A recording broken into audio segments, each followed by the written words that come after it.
কথা বলেন না কেন? সেই নবীকে গালি দেবে যারা, নিঃসন্দেহে যারও সন্তান তারা। ওয়ালিদ বিন মুগীরা বিশ্ব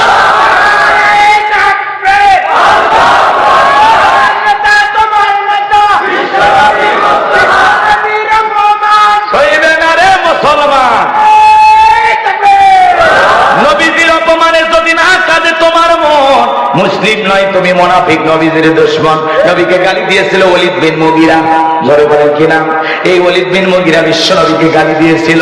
নবীকে যখন গালি দেয়, আসমানের মালিক আল্লাহ সহ্য করতে পারে।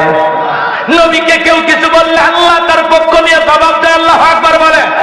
ওয়ালিদ বিন মুগীরা বিশ্ব নবীকে গালি দেয়, আল্লাহ তাআলা আয়াত নাযিল করে বলেন উতুল্লিম বাদা যালিকা জানিন। নবী গো, এই ওয়ালিদ বিন মুগীরা আপনাকে গালি দেয়, কারণ হলো এ পিতৃ পরিচয়হীন যার সন্তান, এর জন্মের ঠিক নাই। আরবের মানুষ আরবি বোঝে। নবীকে ডেকে বলে নবী এত বড় কথা, আমার জন্মের ঠিক নাই, আপনি থাকেন, আমি বাড়ি থেকে আসতেছি। ছেলেটা বৈধ না বৈধ জানে কে ফ্যাক্টরির মালিক। এইবার ওয়ালিদ বিন মুগীরা তার মায়ের কাছে চলে গেছে। তার মায়ের নাম ছিল ঝারনা। ডেকে বলে মা, করবি না কোনো তাল বাহানা, নবী আমাকে বলেছেন উতুল্লিম বাদা যালিকা জানিন, আমি নাকি পিতৃ পরিচয়হীন যার সন্তান, আমার নাকি জন্মে সমস্যা আছে। এই কথা শোনার পরে ওয়ালিদ বিন মুগীরার মা মনে মনে ভাবতেছে এত গোপন খবর নবী জানলো কেমনে? নবী তো জানতেন না, নবীকে জানিয়ে দিয়েছেন তিনি কে? আর একটু জোরে বলেন কে? ভালো করে বোঝার চেষ্টা করবেন। ওয়ালিদ বিন মুগীরার মা বলতেছে বাবা রে, তোর কাছে আমি কিছুই লুকাবো না, আমার বয়স হয়ে গেছে, এক পা কবরে চলে গেছে, মিথ্যা বইলা লাভ কি? যা বলবো সত্য বলবো। তোর বাবা ব্যবসা বাণিজ্যের কাছে এতটাই ব্যস্ত থাকতো, আমার যৌবনের সোনালী দিনগুলো চলে যায়। তোর বাবা ব্যবসা চেনে, টাকা চেনে, তোর মায়ের মন বোঝে না। তোর বাবা ব্যবসার কাজে বাইরে বাইরে থাকতো, বাড়ির আশেপাশে তোর চাচা ঘুর ঘুর করে, কথাকে বোঝেন নাই? দেখবেন ভাই যখন বিদেশে থাকে, এলাকায় দেবরের আমদানি কমে না বাড়ে, ওরা স্লোগান দেয় ভাবি ভাইয়া তোমার বর, আমি যে যাব ভেবে দেখো ভাবি কার কত যাবি, ভাই গেছে মালয়েশিয়ায়, আমি তো দেশে আছি। এই কথা কন না কেন? মা বোনদের আলোচনা শুনতেছেন মা, দুইটা পুরুষ হইতে দূরত্ব বজায় রেখে চলবেন। একটা হলো দেবর আর একটা দুলা ভাই, এরা হলো মৃত্যু তুল্য বিষাক্ত সাপের চাইতেও ভয়ঙ্কর।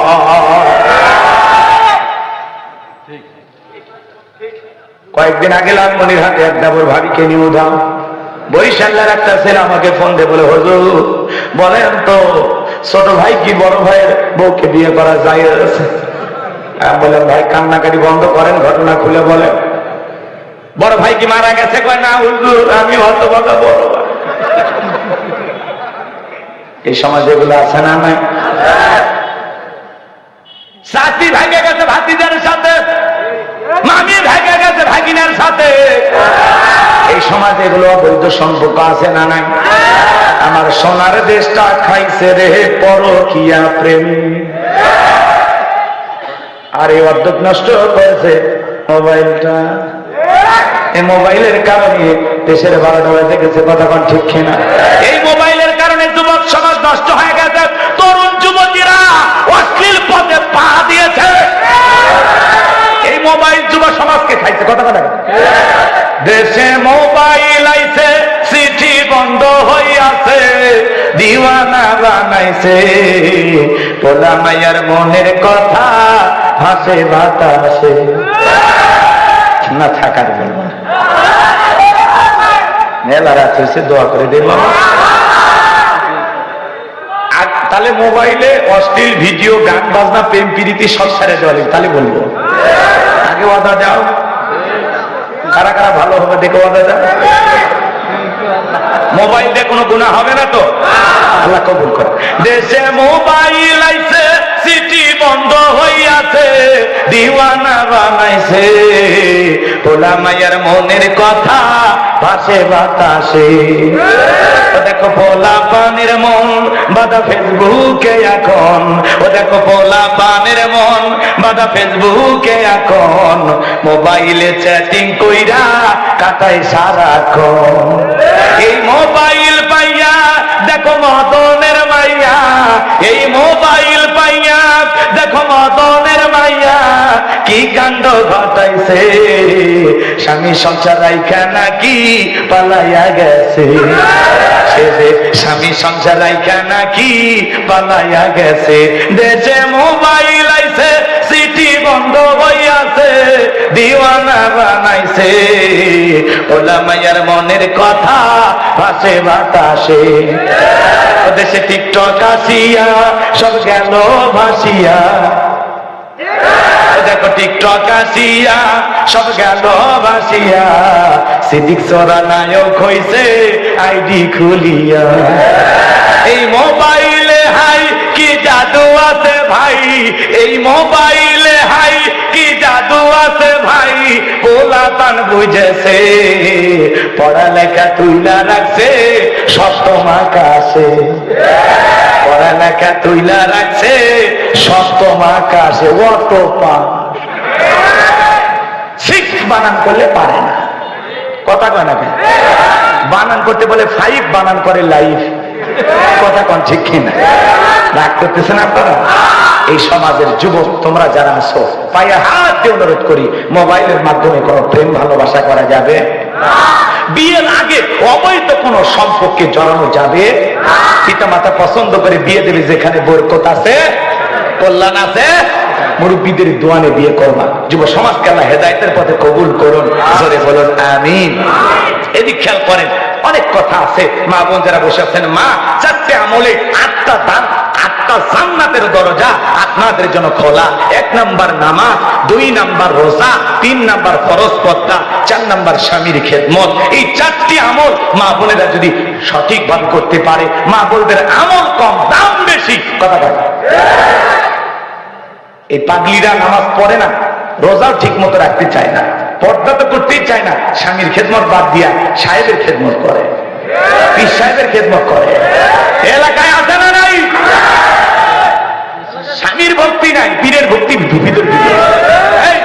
এই পীর সাহেব তোর জান্নাতে নিয়ে যাবে, পাইছিস কি? হ্যাঁ,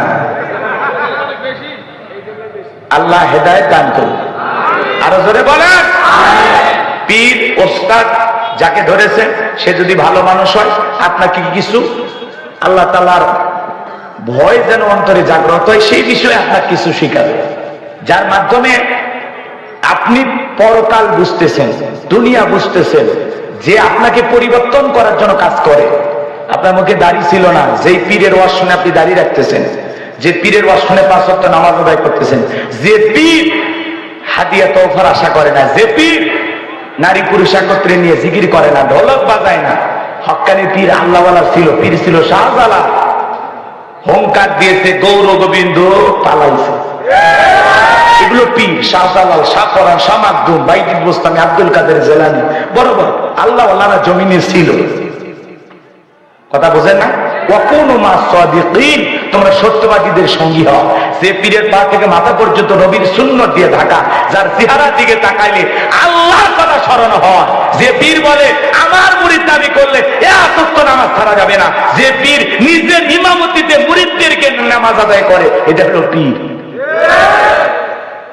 উল্টা পাল্টা লোকের ভক্ত হয়ে লাভ নাই। গরু ছাগল নিয়ে যাবেন, ডুবি তবলা বাজাবেন আর গান গাবেন, হ্যাঁ, তালা বাবা, সালা বাবা, গান্দা বাবা, এগুলোর কাছে যাওয়া যাবে না।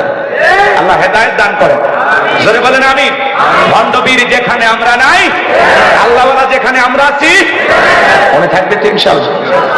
অনেক কথা বলার ছিল, ওইদিকে বলার কোনো সুযোগ নেই। এদিকে খেয়াল করেন, ওলীদ বিন মুগীরার মা বলতেছে, বাবা তোর চাচারে যে মনের ভালোবাসা পূরণ করেছিলাম, যার ফলে তোর জন্ম হয়েছে, বিশ্বনবী যে তথ্য দিয়েছে 100% সত্য, তোর বাপ তোকে জন্ম দেয়নি, কথা কন না কেন? এই জন্য পরিষ্কার ভাবে এটা বুঝে নেওয়া লাগবে। আজকেও পৃথিবীর জমিনে আমার নবীকে নিয়ে কটূক্তি করবে যারা, ভারতের যেই কুলাঙ্গার বিশ্ব নবীকে নিয়ে কটূক্তি করেছেন, নিঃসন্দেহে সেও একটা জারজ সন্তান, একটা বাচ্চা। নবীজির অপমান মেনে নেওয়া হবে না। আমার বাপকে গালি দাও সহ্য করব, মাকে গালি দাও সহ্য করব, আমার দলকে গালি দাও সহ্য করব, কিন্তু বিশ্ব নবী হলেন আমাদের কলিজার টুকরা নবী।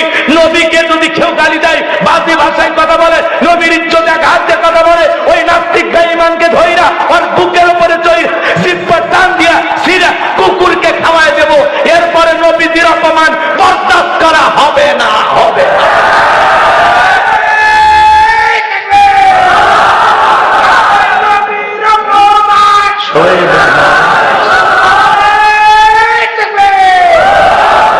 বিশ্বনবীর জন্য জীবন দিতে কারা কারা প্রস্তুত? হাত তুলে দেখা। লিল্লাহে তাকবীর।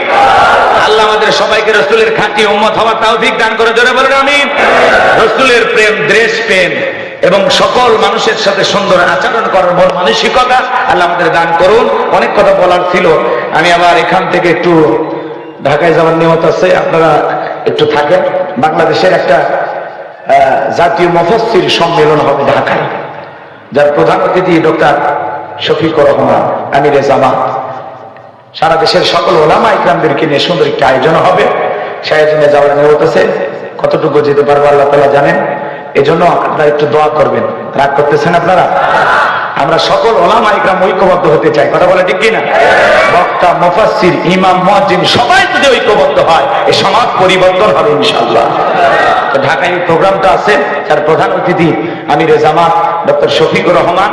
এই প্রোগ্রাম যেন আল্লাহ তাআলা কবুল করেন। জোরে বলেন আমিন। মুফাসসিরদের সম্মেলন আল্লাহ যেন কবুল করেন। জোরে বলেন আমিন।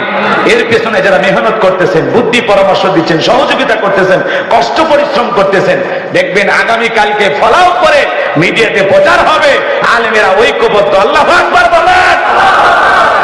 ইনশাআল্লাহ কালকে ঢাকা শহরে ইতিহাস হবে। মুফাসসিরদের সম্মেলন আল্লাহ পাক কবুল করে। জোরে বলেন আমিন। দেশের সকল বক্তা, মুফাসসির, উলামা ইকরাম ঐক্যবদ্ধ হবে, মিডিয়ার মাধ্যমে কথাটি ফলাও করে প্রচার হবে।